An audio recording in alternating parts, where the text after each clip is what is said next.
Hello, my name is Janine Turner, founder of Constituting America. I and Kathy Gillespie, Constituting America CEO, welcome you to our annual 90-day study. 90 plus 90 equals 180. History holds the key to the future. Kathy and I would like to thank Amanda Hughes, who orchestrates these fabulous studies. This year's study is First Principles of the American Founding. Thus, our first essay on Monday, May 1st, 2023 is Introduction, First Principles of the American Founding by Adam Carrington. Principles articulate a standard. What are principles? We speak of them often in politics, history, philosophy, and other fields of study. We praise those who have them, or at least those with which we agree, and criticize those who lack them altogether. Simply put, principles articulate a standard. This standard carries a certain authority, providing a measure by which to judge thoughts, words, and deeds. We need principles to answer questions regarding the thoughts, words, and actions of ourselves and our fellow human beings. We want to know whether they are true or false, just or unjust, advantageous or not. Principles help us to know better what is and what should be. First principles, then, answer not just any questions. They are first in two ways. One, they come first chronologically. We must address them before we can move on to other subjects dependent upon them. Second, first principles deal with the most important matters. In politics, they address the fundamental concerns of and set the essential standards for a political community. The American founding was an exercise in articulating, debating, and implementing political first principles.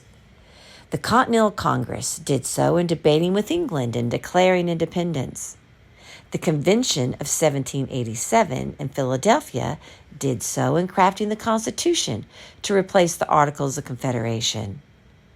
And state ratifying assemblies all engaged in debate and decision regarding this document, resulting in its ratification. We should know the underlying questions and resulting principles animating these discussions, documents, and decisions. First, the founders discussed who should rule, one king, a few aristocrats, or the people. This question itself rested on another, namely, whether or not all humans were inherently equal, and thus the place of consent in legitimate rule. It consequently touched on the institution of slavery, race, the role of women in society, and more.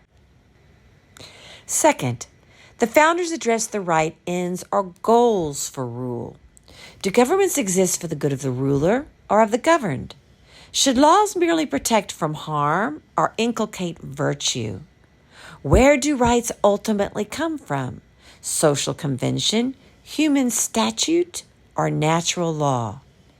These matters also required addressing linked issues such as the purposes of human life, the limits of education, and the relationship between religion and politics.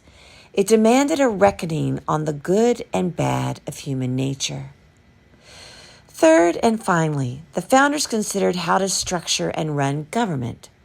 This point depended heavily on the answers to the first two sets of questions. Who ruled and for what purposes dictated much regarding the institutions and processes a just government involved. But those sets depended for their efficacy on this one. Government must be good at its job and limited only to that job. How the Constitution structured lawmaking and law enforcement mattered immensely to how well Americans' governments would realize their intended goals and reflect the country's ultimate rulers. Should we divide political power among state and national governments, thereby establishing a system of federalism? On what principles would that division be made and maintained? What about within particular governments? Should we have a separation of powers among independent institutions? And if so, based on what functions of political action? Moreover, what should the lawmaking process involve?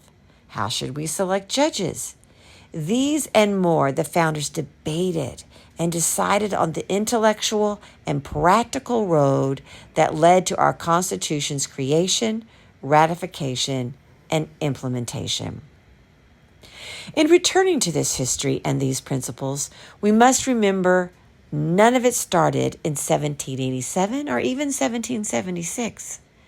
The founders partook of a discussion and a history stretching back throughout recorded human history, from ancient Greece and Rome to medieval Christendom and post-Reformation England. They knew this history and reacted to it in their own thoughts as well as deeds. In addition, they did not all perfectly agree with each other, whether about that history or about what should be done in their own time. Their debates helped refine the resulting principles, institutions, and practices that make up our history and continue to add definitions to our own time. Over the course of this series, we will explore the roots, debates, and reasoning of America's first principles. Thus, we will enter the great discussion in which they made such a lasting and magnificent contribution. We will see something essential about our past and our present.